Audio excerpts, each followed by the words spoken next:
बहराइच के भेड़ियों के बारे में जो इतनी बातें चल रही हैं, तो एक वीडियो में आपको सारी बातें समझा दे रहा हूँ बहुत ही शॉर्ट में, ताकि आपको सारा कॉन्सेप्ट समझ में आ जाएगा कि ये भेड़िए हमला क्यों कर रहे हैं। दोस्तों, जो इंडिया में भेड़िए पाए जाते हैं उनको बोला जाता है इंडियन वोल्फ, भारतीय भेड़िया। और ये एवरेज इसकी फीमेल 20 से 25 किलो की होती है। जो बड़ा मेल होता है, जिसको कि कई लोग बोल देते हैं अल्फा मेल, 40 किलो तक का होता है। तो अभी जैसे बहुत सारे न्यूज़ चैनल रिपोर्टिंग कर रहे हैं, आपको अपडेट भी मिल रहे हैं, थोड़ा सा कहीं कहीं भ्रांति भी फैल जाती है, मैं उसको भी क्लियर कर रहा हूँ। बहुत सारी जगह आ रहा है कि अल्फा मेल है वो जो लंगड़ा भेड़िया है। अल्फा मेल का मतलब डोमिनेटिंग मेल है, क्योंकि भेड़िया के अंदर डोमिनेटिंग कपल होते हैं, मेल फीमेल वही मेटिंग करते हैं। दूसरे को अगर मेटिंग का अधिकार मिल गया फीमेल को तो अलग बात है, मेल्स को नहीं मिलता है, तो वो डोमिनेट करते हैं। इसमें भेड़िए का एक फैमिली होती है जो इनका पैक बोलते हैं। इसमें पूरा पारिवारिक व्यवस्था होती है। इसमें जो बुजुर्ग होते हैं ये उनको अपने साथ रखते हैं। जब बुजुर्ग शिकार करने लायक नहीं रह जाते तो उन्हें गुफाओं, मांद के पास रख दिया जाता है। मांद के अंदर बच्चे रहते हैं और जो बुजुर्ग हैं मांद की रखवाली करते हैं, उसके आसपास रहते हैं। जब जवान लोग शिकार कर देते हैं, कैसे शिकार करते हैं मैं आपको बताने वाला हूँ। जब वो शिकार करके लाते हैं तो आसपास शिकार होता है तो उनको बुला लिया जाता है बुजुर्ग को, और वो पहले खाना बुजुर्ग खाते हैं, उसके बाद फिर वो लोग खाते हैं जिन्होंने मारा। अब वो लोग जो खाते हैं तो वो खा के अपनी मांद में आते हैं और फिर उल्टी कर देते हैं। उल्टी क्यों करते हैं? बच्चों के लिए, कि वो जो उल्टी करते हैं बच्चे उसे खाते हैं। ये इनकी सामाजिक व्यवस्था है। ये एक पत्नी व्रती होते हैं वैसे तो, जो मेल फीमेल का होता है, जो इनका जो कपल होता है, डोमिनेटिंग कपल होता है, तो वो ही, मतलब दूसरी फीमेल भी होगी तो उन्हें बच्चा पैदा करने का अधिकार नहीं है। बच्चा पैदा करने का अधिकार इसको ही है जो डोमिनेटिंग फीमेल है। तो ये अपने बच्चों का बहुत ख्याल रखते हैं। अब जो यहाँ बहराइच वाली समस्या है वो यही बात आ रही है कि क्या इनके बच्चों को किसी ने मार दिया जिसकी वजह से ये हमलावर हो गए। तो दोस्तों, भेड़िए बदला लेते हैं, ये एक जग जाहिर बात है। हर किसी को मालूम है कि भेड़िए के अंदर बदला लेने की टेंडेंसी होती है। अगर हम पिछला इतिहास उठा के देखेंगे तो ये कोई पहला मौका नहीं है जब भेड़िए हमला कर रहे हैं। मैंने पहले वाले वीडियो में बताया था कि 2003 में भी बलरामपुर में अटैक किए थे, 10 लोगों की जान गई थी। 1996-97 में तो करीब 40-42 लोगों की जान गई थी। और उस टाइम पर भी भेड़ियों ने बदला लिया था, ये माना जा रहा था, क्योंकि ये कहा गया था कि उनके बच्चों को कुछ गांव वालों ने मार दिया है। उसके पहले भी 1980s में भी भेड़ियों ने हमला किया था। और भेड़ियों का अगर इतिहास उठा के आप देखोगे तो भेड़ियों ने, अगर हम हजारीबाग की बात करेंगे तो 80 लोग मारे थे। 1996 या 93 के आसपास की बात है। अभी झारखंड में है, तब बिहार में होता था। तो 5 या 6 पैक थे, एक पैक में 10 से 12 भेड़िए होते हैं। तो इस बात से इनकार नहीं किया जा सकता कि भेड़िए बदला ले रहे होंगे। लेकिन यह भी जरूरी नहीं है कि हर बात का आप दोषारोपण इंसानों पे कर दो। संभावना इसलिए है कि बहराइच में घाघरा नदी बहती है। घाघरा नदी अभी उफान पे है, और जो इलाका इनका फेवरेट इलाका है भेड़ियों का, वो इलाका है जो उसका स्वैम्प एरिया है, जहाँ पे हल्का हल्का कीचड़ सा होता है, पानी भरा होता है, सरकंडे की घास टाइप की होती है। वहाँ पे ये मान बनाते हैं, भुरभुरी सी मिट्टी होती है, वो पूरा इलाका पानी से भर गया है, तो इनको अपना इलाका खाली करना पड़ा। अब सवाल ये उठता है कि जब नॉर्मल प्रोसेस में जब भेड़िए रहते हैं तो वो खाना क्या खाते हैं?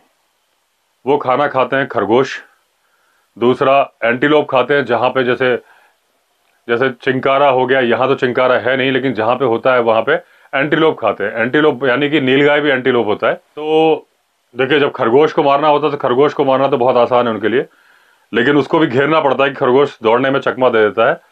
एक चीज़ और मैं बता दूं आपको कि एक और भ्रांति जो अभी न्यूज़ चैनल से चल रही है, मैंने एक न्यूज़ देखी, उसमें एंकर ने बोला कि भेड़िए 20 किलोमीटर दूर से सूंघ लेते हैं। ये गलत बात है। 20 किलोमीटर दूर से नहीं सूंघ सकते, मैक्सिमम 2.5 किलोमीटर तक सूंघ सकते हैं, लेकिन वो भी अनुकूल परिस्थितियां होंगी तो। अनुकूल परिस्थितियां क्या होती हैं? हवा ठीक है, जैसे मैं अभी खड़ा हूं, जंगल में खड़ा हूं, ऐसे में 2.5 किलोमीटर दूर से सूंघ लेंगे। लेकिन अगर मैं गांव बस्ती के अंदर खड़ा हो जाऊंगा और वहां पे एक जगह कचरे का ढेर होगा या नगर निगम की कचरे की पेटी होगी, उसके पीछे मैं खड़ा हूंगा, उसके उधर भेड़िया होगा, तो वो 2.5 किलोमीटर दूर से नहीं सूंघ पाएगा, उसको मेरी स्मेल नहीं आएगी, सारी स्मेल तो उस कचरे की जाएगी। इसको बोलते हैं अनुकूल परिस्थितियां, कि अगर आइडियल कंडीशंस हैं तो 2.5 किलोमीटर दूर तक वो सूंघ सकता है। क्योंकि सबसे ज्यादा जो जानवर सूंघ सकता है इस पृथ्वी के अंदर वो है हाथी। हाथी से ज्यादा सूंघने की पावर किसी के पास नहीं होती, और हाथी के सूंघने की पावर भी 3 मील के आसपास बोला जाता है, यानी 4-4.5 किलोमीटर। वो भी अनुकूल परिस्थितियों में डिपेंड करता है। पानी की स्मेल तो बहुत दूर से सूंघ लेगा, लेकिन दूसरी चीजों की अगर आप बोलोगे तो इतना नहीं कि हवा की परिस्थितियां और मौसम के हिसाब से होता है। लेकिन हमारा टॉपिक यहाँ पे हाथी नहीं है। तो जो ये बोला जा रहा है कि भेड़िए 20 किलोमीटर दूर से अपने शिकार को सूंघ लेते हैं, गलत बात है। 2.5 किलोमीटर दूर से सूंघ सकते हैं, लेकिन वो शिकार भी किस कंडीशन में है। तो अगर आप इंसान के बच्चे की बात करोगे तो वो 2.5 किलोमीटर दूर से नहीं सूंघ सकते, क्योंकि इंसान के घर के अंदर से, दरवाजे के अंदर से उस तक स्मेल नहीं जा रही, तो वो उतनी दूर से सूंघ के नहीं आता, उसको मालूम है। अच्छा, लोग बोलते हैं कि भेड़िए के देखने की शक्ति भी बहुत ज्यादा होती है। भेड़िए की देखने की शक्ति उतनी ही होती है जितनी इंसान की होती है। हाँ, रात को इंसान से बेहतर हो जाती है।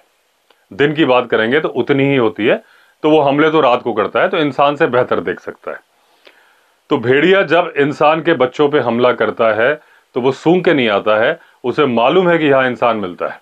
वो घर के अंदर से, दरवाजों के अंदर से उसको स्मेल नहीं जा रही है। अभी रिसेंटली जो कल अटैक हुआ है 12 साल के बच्चे पे, तो वहां पे 2 नाद रखी हुई थी, घर वाले अंदर थे, चारपाइयां लगी थी और खाना वगैरह निकाला जाना था। दादी ने बोला था खाना निकालना है, तो उसकी बड़ी बहन और वो बाहर गए पानी भरने के लिए। तो बड़ी बहन ने भाई से बोला तुम पानी भर लो, मैं दादी को आवाज लगाती हूँ या घर के मेंबर्स को बुलाती हूँ कि खाना खा ले।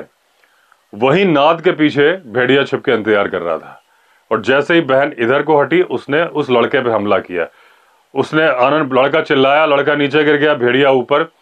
लड़की भी चिल्लाई, जब 2-3 लोग और आए चिल्लाए तो भेड़िया भाग गया। घायल वो लड़का हो गया, लेकिन खतरे से बाहर है, हॉस्पिटल में है। तो बच्चों पे अटैक होने का रीजन क्या है? रीजन ये है कि इस वक्त भेड़ियों को शिकार नहीं मिल रहे हैं, खरगोश नहीं मिल रहे हैं, क्योंकि जहां पे खरगोश मिलते थे वहां पानी भरा है। खरगोश भी मान में रहते हैं, छोटी छोटी सी गड्ढे करके रहते हैं, उसमें पानी भर गया तो खरगोश भी इलाका छोड़ गए। एंटीलोप को घेरने, यानी कि अगर एंटीलोप वहां बहराइच में है, मुझे मालूम नहीं है कि नहीं है, जहां होते हैं उनकी घेरने की टेक्निक ये होती है कि ये पीछे से चार्ज करते हैं, एक सामने से आता है, उनका ध्यान भटकाता है, एक साथ 4-5-6 भेड़िए एक एंटीलोप को पकड़ते हैं। कोई पीछे से खींचता है तो एक उसकी नाक दबा लेता है, बाकी उसको पीछे से टांगे खींचते हैं और वो गिर पड़ता है। इस तरह से शिकार करते हैं। तो जब उनका शिकार खत्म हो गया, अब वो भेड़िया फसल तो खाएगा नहीं। अब जब वो आता है गांव के अंदर, तो जब गांव के अंदर आता है तो उसको चाहिए बकरी। जब वो बकरी के लिए आता है तो बकरी कोई भी, क्योंकि गरीबी बहुत ज्यादा है तो वहां पे बकरी बहुत कीमती है, तो बकरी की सुरक्षा पूरा बाड़ा बना के अच्छी तरह से कवर करके रखा जाता है। अभी इस अटैक के पहले के एक अटैक का भी वीडियो मैंने देखा था कि उसमें घर के अंदर से भेड़िया ले गया था बच्ची को दादी के पास से। तो घर के अंदर दरवाजा नहीं था, पहले घुसो, फिर एक कमरा था, उसमें उन्होंने बांस के या लकड़ी के करीब 6-6 इंच छोड़ के वो बनाया था जानवरों की सुरक्षा के हिसाब से। तो दादी का ये कहना था कि उसको फांद के आया होगा, तो हो सकता है फांद के आया हो, लेकिन इस बात की भी संभावना है कि उसके बीच से निकल गया वो 6-6 इंच का जो है, और फांद भी सकता है, ऐसा नहीं, दोनों संभावनाएं हैं। तो जिस कमरे में बकरी थी उसी में बच्चा था, फिर अंदर जाके वो बच्चे को उठा के ले गया। तो होता क्या है कि जब वो पहले बकरी के लिए आता है, बकरी उसको इजीली अवेलेबल मिलती नहीं है, तो बच्चे वहां घूम रहे होते हैं, खेल रहे होते हैं, क्योंकि बच्चे तो खुले में खेलते हैं, बच्चे आसान शिकार होते हैं, बच्चों को ले जाता है। फिर उसे लगता है कि तो बड़ा आसान है, बकरी को मारने में तो फिर भी उठाने में ताकत लगेगी, बच्चा तो हल्का है, कोई प्रतिरोध भी नहीं करता, इसलिए वो बच्चे मारना शुरू कर देता है। इंसान का सबसे बड़ी, मैंने कल वाले वीडियो में बताया था कि हर आदमी को थोड़ी बहुत वाइल्ड लाइफ की जानकारी होनी चाहिए, क्योंकि अब शहरों में भी जंगली जानवर आ रहे हैं, लेपर्ड वगैरह बड़े कॉमन हो जाएंगे, और 5 साल के अंदर तो बहुत ही कॉमन हो जाएंगे। तो एक चीज, बेसिक चीज आपको करीब करीब वैसी ही मालूम होनी चाहिए जैसे कि सांड से। हर शहर में सांड घूम रहे हैं, सब्जी मंडी में घूम रहे हैं, बड़ा ही खतरनाक जानवर है, चाहे तो गाड़ी पलट सकता है, लेकिन वो आपके बगल से निकल जाता है, आप उससे डरते नहीं हो, थोड़ा सा सावधान रहते हो, दाएं बाएं हटते हो, वो आपको कुछ नहीं बोलता, आप उसको कुछ नहीं बोलते। कभी कभी अटैक भी हो जाते हैं। बस इसी तरीके से अब लेपर्ड भी होगा आने वाले शहरों में, कि सब, कल भी मैंने बोला था कि सब्जी मंडी में नहीं मिलेगा आपको, लेकिन वो ऐसा मिलेगा जब शाम हो जाएगी तो आपकी सोसाइटी के अंदर से निकल जाएगा। कभी आप कुत्ता घुमाने जा रहे होगे, दूर से निकल जाएगा। आपको मालूम होना चाहिए कि जब आपको लेपर्ड मिलेगा तो आपको करना क्या है। आपको ये करना है, काम रहना है, भागना नहीं है, सामने खड़े रहना है। उसको देख के भागोगे तो आप उसको इन्वाइट कर रहे हो कि आओ मेरे पीछे दौड़ो, पकड़म पकड़ाई खेलते हैं। अगर आप खड़े रहोगे, अपना ग्राउंड नहीं छोड़ोगे, कई बार वो चार्ज करता है, मॉक चार्ज करता है सारे जानवर, चाहे वो हाथी हो, चाहे टाइगर हो, लेपर्ड हो, भेड़िया तो है ही। भेड़िया इंसान से बहुत जल्दी डर जाता है। मैं ये लेपर्ड वाली बात बता दूं, फिर आपको भेड़िया की बात बता रहा हूं। वो चार्ज कर रहा है तो भी आप मत भागो। जैसे बोलते हैं बंदर घुड़की। बंदर घुड़की क्या होती है? बंदर आपको ऐसे करता है और ऐसे में अगर आप भाग गए तो आपके पीछे भागता है, लेकिन अगर आपको ऐसे करने में आप अपनी जगह नहीं छोड़ते हो तो वो नहीं अटैक करता है बंदर। इसको बोलते हैं बंदर घुड़की, इसी को बोलते हैं मॉक चार्ज। चाहे वो हाथी हो, टाइगर हो, ये भी मॉक चार्ज करते हैं। ये हर वक्त नहीं करते हैं चार्ज, और उस मॉक चार्ज पे अगर आप खड़े रह गए अपनी जगह पे तो फिर वो लौट जाते हैं, और आपके सामने को और कोई चारा ही नहीं है। मॉक चार्ज में वो लौट जाए, यही एक चारा है। क्योंकि अगर आप भागोगे तो आपसे तेज भागते हैं सारे जानवर। ऐसा कोई जानवर नहीं जो आपसे धीमे भागता हो, तो आपको पकड़ लेगा। उसके पास पूरे हथियार हैं, हर जानवर। इवन भेड़िए के भी दांत वो है। अगर आपके ऊपर कोई कुत्ता भी झपट जाता है तो भी आप अपना बैलेंस नहीं बना के रख पाते, और जब तक आप अपने पैरों पे खड़े हो तब तक आप भेड़िए के सामने सुरक्षित हो। जैसे ही आप गिरे फिर आप सुरक्षित नहीं हो, क्योंकि आपके वाइटल पार्ट्स उसकी रीच में आ जाते हैं।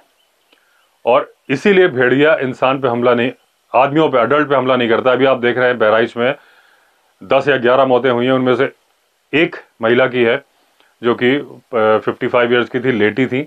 बाकी सारे बच्चे मारे। आदमी क्या नहीं है वहाँ पे, आदमी तो बहुत सारे हैं, लेकिन वो आदमी पे अटैक नहीं कर रहा है। उसे मालूम है कि वो आदमी पे हमला नहीं कर पाएगा, आदमी मुकाबला कर लेगा। लेकिन मुकाबला वही आदमी कर पाएगा जो अंदर से चाहेगा, और जो होपलेस हो जाएगा वो पहले ही सरेंडर कर देगा। इसलिए जब भेड़िए का, जो यहाँ पे मैं आपको बताता हूँ साथ में कि भाई लाठी लेके चलिए, ग्रुप बना के चलिए, भेड़िया आ जाए डरने की बिल्कुल जरूरत नहीं है।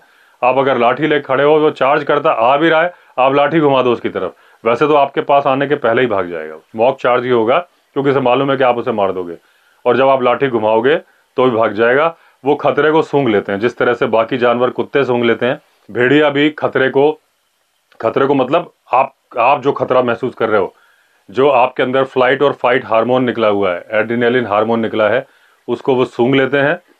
और जब उन्हें मालूम चल जाता है कि आप डरे हुए हो तो उनकी ताकत बढ़ जाती है। अगर आप भी किसी से लड़ने जा रहे हो, आपको मालूम चल जाए कि वो तो आपसे डरा हुआ है, फिर तो आप उसे हरा के ही मानते हो, ना आप उससे डरते नहीं हो। तो भेड़िए से सुरक्षा के उपाय मैंने पहले भी बताए हैं, लेकिन एक ही वीडियो में सारी बातें बता दूं कि आप बाड़ों से कवर करिए। आजकल मैं न्यूज़पेपर में पढ़ रहा था कि इस वक्त जो दरवाजा बनाते हैं उनका काम बहुत ज़्यादा चल रहा है। सबके पास मजबूत दरवाजा बनाने के ऑर्डर आए हुए हैं। तो अच्छी बात है कि अब हर कोई अपने घर में दरवाजा लगा रहा है। अगर आप दरवाजा ही लगा लोगे तो आप तो 100% सुरक्षित हो गए ना। भेड़िया रात को हमला करता है, रात को आप बाहर निकलोगे नहीं। तो रात को अगर बच्चों को ज़रूरत पड़ती है कि उन्हें वॉशरूम जाना है, तो बड़ों को उनके साथ जाना चाहिए। अगर वॉशरूम बाहर है, जनरली गाँव के घरों में बाहर ही होते हैं, तो बड़ों पे अटैक करेगा नहीं। आवाज़ करके जाइए तो वो थोड़ा सा और संभल जाएगा। और आजकल बिजली की कटौती भी उस इलाके में बंद कर दी गई है, क्योंकि ये देखा गया था कि लाइट गई और 2 मिनट के अंदर बच्चे को लेके चला गया। यानी वो पहले से घात में था और वो पहले से यूज टू है इस बात के लिए, उसे मालूम है कि इस इलाके में लाइट जाती है।